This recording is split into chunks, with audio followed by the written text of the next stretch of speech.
Hello, everyone, and welcome to a little Let's Play of Frostpunk 2. We're going to be delving into the story mode today, and we're going to be starting a fresh campaign, including the prologue here.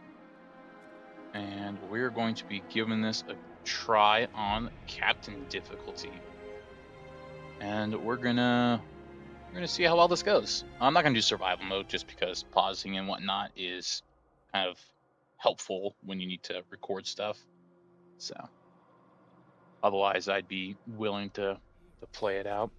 But yeah, we're just gonna kind of delve straight into this. We're gonna let this cutscene play because it is pretty awesome. And yeah, Can you hear us? Captain! Do you hear us? A generation ago, we fled the crumbling British Empire as the world froze around us. I held New London together. United, we survived 30 years of whiteouts.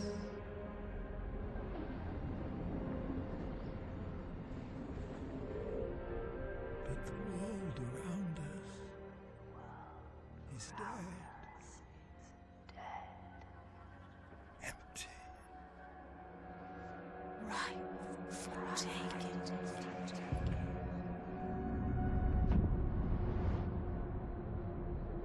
The city glows.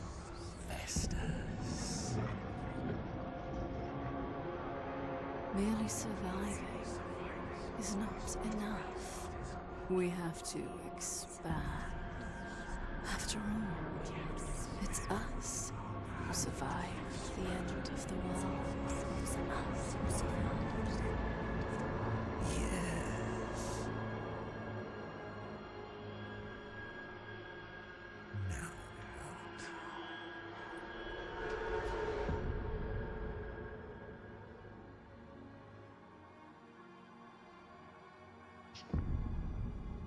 all right, and now we set our fair scene upon a lone dreadnought, split in two by some unforeseen event, with the Wanderers here and the prologue.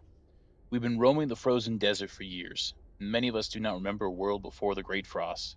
Now another whiteout is coming, and again we've reached the old machine. Again, we will rely on its furnace to provide heat through the storm. In the past, we've always made sure there were enough supplies for the next whiteout, but our numbers have grown through the years. Providing for everyone is getting harder and harder. We are the first to arrive. More will be joining. We will weather the storm as one. We must survive. And yeah, here we're going to see the Dreadnought. I don't really know how it got split in two. My best guess is a little chasm it's over wasn't a chasm when it was driving over, and it kind of, split in two, as they would say. But yeah, this is, I think, roughly the same type of dreadnought you kind of see the New Londoners using to reach the New London site in the first game. So maybe it's the same one. Maybe it's one used by a different group. So not really sure. But yeah, so we're going to get started. And the first thing we're going to do before we do anything else is we're going to go to our population, and we are going to squeeze them for every penny that they've got, because it is negative 20 degrees Celsius out. And if they don't give me money, they're just not going to survive very well. So we're going to frost break out this way so we can grab our first oil and kind of set us up to grab this oil and this pretty quickly. We're also grabbing these tiles down here so we can take full advantage of the proximity buff that the generator provides on this map. And then we're going to come over here and we're going to frost break out, grab this food district, kind of set us up to grab more oil and more food really quickly. And then we're going to let the time tick along. Perfect. And we're going to grab this guy, come this way, and grab the extraction.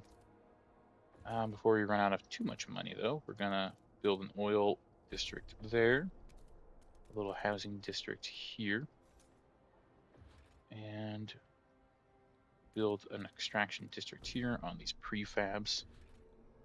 And grab a food district. So we're doing things a little bit faster than the game would kind of maybe tell you, but that's all right. And kind of jump the gun. Yep, and lack of prefabs. I mean, that's fine. We have a district building. Nothing to worry about. Oil. As a thick black liquid oozes through the pipes, our people rejoice. The carcass of the old machine is a testament to the hardships that made us. But most importantly, it's our haven in the storm. It has allowed us to weather many whiteouts and will do so again. We have oil. We can turn on the furnace. He who controls the oil controls the generator. Perfect. So that's going to be turned on. Now we got the housing crisis solved, and we have a little extra oil, so bump up these guys so they're at least livable. Yep, basic infrastructure from the oil and the prefabs, which we've already completed, and then it's going to... Oh, actually it hasn't completed, but it's about to. Perfect. Now it's going to ask us to gain access to food, which we're also about to. And we're going to... Oh, we don't have enough workers here, so we have to wait for this food district to build. A mysterious symbol, the Captain's Legacy. One of our frost-breaking crews uncovered the frozen remains of a man in a tattered uniform. His shoulder patch reads, New London Scouts, 3rd Platoon. And he bears an obscure insignia. Some of our elders claim it belonged to a military organization, while others argue it had religious significance. Maybe you've heard of this New London before and can settle their debate? So basically, this is just kind of like a little extra thing for a faction to spawn in New London. In Frostpunk 1, for those of you who haven't played it, you got the choice in the main story to choose between 2 pathways for your people, order and faith, which is why we have the options for it symbolizes order or it symbolizes faith. Basically, what this does is it was kind of your route to survive in the first game, and this is just saying like, what is your quote canon pick for New London in the first game? Now, you could also choose this third option, which just kind of makes a random one between these two. But for me, I pretty much was always going faith in the first game. I really liked the extra healing huts it gave us, so that's why I'm going to go with saying it symbolizes faith. And that's not going to have any impact on this prologue, but it's going to have some impact with the rest of the story. All right, prepared for the whiteout. We must stockpile as much as food as we can before the whiteout forces us to take shelter. So we have to produce food faster than their current demand, which we currently are, but that's about to change really quickly because we're about to get a massive influx of people with the arrival, incoming whiteout. The second group of wanderers has arrived, as expected, though they bring with them foul portents. The frost speaks with a clear voice. The signs are there, one elder urges. The whiteout follows fast on our heels. We have little time left. We must gather enough food for everyone. We must survive. So we have 87 weeks to prepare for the whiteout, to have enough shelter, food, and heat. We just got 2,000 new people, and that means it's time to ask them for their spare change. All right, so we got to grab some frost breaking tiles. So we're going to grab these tiles here to set up another housing district. Kind of same thing here. So we can get some extra housing. And then we're going to come down here, grab these guys for the extra food and oil. We're also going to come up this way so we can get another prefab district rolling. And we are going to work our way over here to these materials because eventually the game's going to, tell us about materials and how we need them. So we're going to let it go. Perfect. So we're going to go for another housing district like so. And let things tick a little bit. Perfect, another housing district. So we're actually going to go for another prefab district really quickly because getting prefabs quicker allows us to set up our food districts, which allows us to stockpile faster. So this farmer is saying, pouring soil into his hands, we've been here so many times. The soil is depleting. Each year there's more of us and less of the earth. We're running out of fertile soil. One day there'll be nothing to grow food on. We may not be able to make it through without sacrifices. I could do with less if it means more of us make it through alive. We may not be able to fill food stockpiles at exceptional measures, so we can either ask our wanderers to tighten belts to just not eat as much, or we could instill emergency shifts to produce a little faster. We're going to try to avoid the emergency shifts as much as possible because it generally results in people dying. You have a very, very limited labor pool in this intro. So we're just going to let things tick along here. And people are freezing, so we'll just tell them that we will provide heat and shelter for everybody. So that's built. We're just kind of waiting for the prefabs here. We're going to throw down another food district really quickly. And this is just telling us that, hey, if districts are cold, people will get sick, and sick people don't work.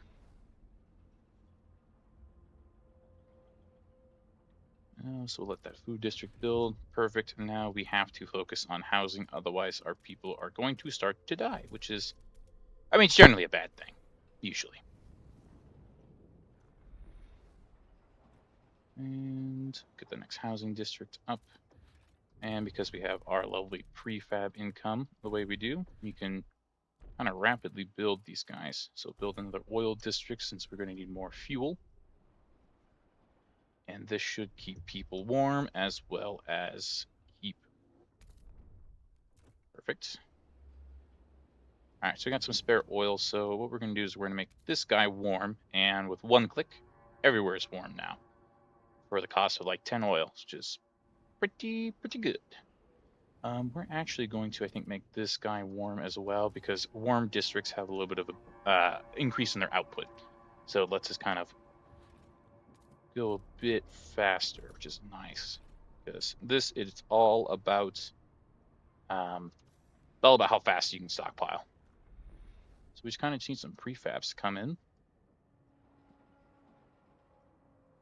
So we're gonna let the game go here, set up another one, come down this way, and we're just gonna go as far as you can. Oh, one of the things we can do to save on our workforce, since we got a lot of extra shelter, we can actually turn down the worker count on that district so we can have some more people spare. And perfect. So this is the game telling us, hey, there's squalor. So that's why we grabbed this materials earlier so we can do this. And we are going to keep on frost breaking as fast as we can down over there. All right, colder season. So once again, bump this guy up to warm. Didn't quite give us the same cascading effect, but there we are. Now everywhere there is warm. And this district has run out, which is good because we could use the extra prefabs and people it gives us. Specifically because we want another extraction district. And actually, because we have enough, we're actually going to turn this district off. We don't need prefabs anymore for this prologue. What we need is food. So we're going to slap this bad boy down. That'll save us some people. Yep, we were just about to do that. Oh yeah, we were capped on our food as well too, so that might yeah, so we're staying at 44 weeks, but we do have another food district. We just need 200 people. So we're going to come here, lower the materials, grab another food district. And this is about Tria Cleghorn, who was 62 and a seamstress, looking at her grandchildren playing. My knees ache, my fingers are so stiff, I can't hold the needle anymore. I've lived a full life. It warms my heart to see little Aisling and Cillian playing by the evening fire, but maybe this is it. I've talked with the other elders. If it comes to it, we will go. I won't let my grandchildren starve. Some people are ready to sacrifice themselves to lower the food requirement. Like I said, your people in this are just kind of drama queens. They're like, I want to do this and that, but nope, we don't need to do that. We just need this last food district to build. And there we go. See, 28 weeks out of 35.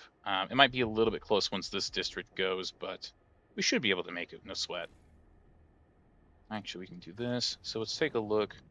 And if we make these guys all warm, actually, then they'll get the little extra production bonus, and we'll see, we're going to be done even faster. Way more than, yeah, we should be done way faster. These guys are getting kind of sick, honestly.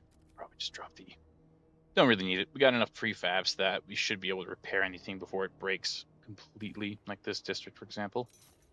Fix it up. Now this is completely empty, and we still are going to be making in plenty of time.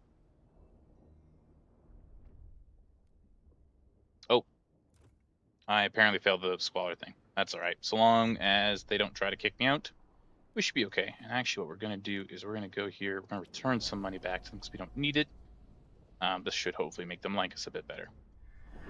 The whiteout draws near. A sacrifice. People in the camp are getting tense. They worry we won't gather enough food in time. Obviously, they don't have access to the same numbers I do, otherwise they know that would be the problem. So our hunters propose to slaughter the remaining seals, including pups and females. This will allow us to gather much more food, but will wipe out what could be the last colony of these creatures on Earth. However, many elders have volunteered to walk in the Frostland rather than be a burden on our resources. Their sacrifice would significantly reduce the rations we would need for the whiteout. What should we do?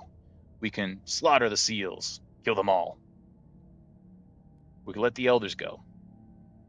Or we could say, don't resort to extremes. We don't need to resort to extremes. We're going to be done in 6 weeks for the white. Oop, hang on, pushing wrong buttons. Before it even becomes an issue. And yeah. Yeah, we're just going to kind of let the time pass here. There's not really much left for us to do. We're about to hit the stockpile amount. Yep, food secure. We did it. And it's just a matter of kind of just staying alive until the end. There's apparently something very important here. I don't know what it is, though. What just took some squalor damage? I think it was this guy. Sure, why not? We'll fix it. Not gonna really matter here. So the whiteout has arrived. The preparations are over. The blizzard cometh.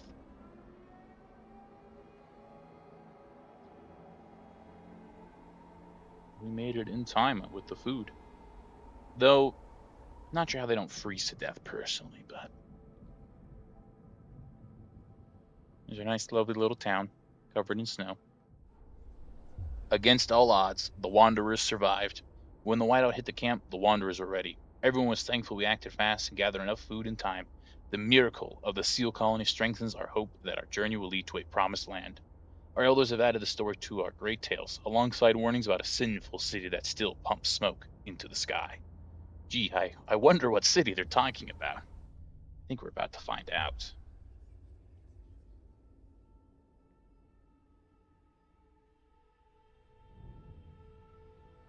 Now, we look here as we survive the end of the world. Now what? As we follow a river of oil,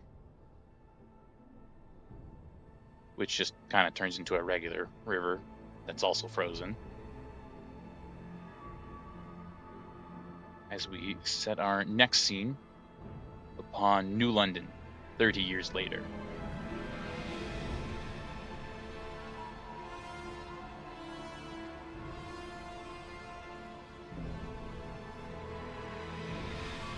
The old captain is dead. New London is weak. Food is low. Overpopulation looms. Coal is running out. People yearn for a future worth dreaming of, but is it the same future for all? Keep the city together.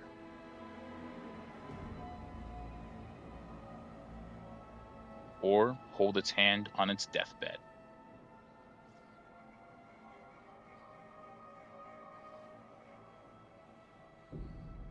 Chapter 1: Scraping the Barrel. Coal is running out. The captain is dead. As he weakened, growing division brought city maintenance to a grinding halt. Now New London is left to suffer the consequences. As steward, it is your charge to lead, but you must prove yourself. The overcrowded city is low on resources. Use this warmer year to build more shelter, secure coal, and power the generator back on. Let's get to work. So we're going to do a quick pause here. And I think we're probably just going to put a cut in there. This is a pretty good stopping point here. And hopefully we'll come back to this and not hold New London's hand on its deathbed is the goal here. But hope you guys enjoyed it. Thanks for watching. And yeah, see you guys in the next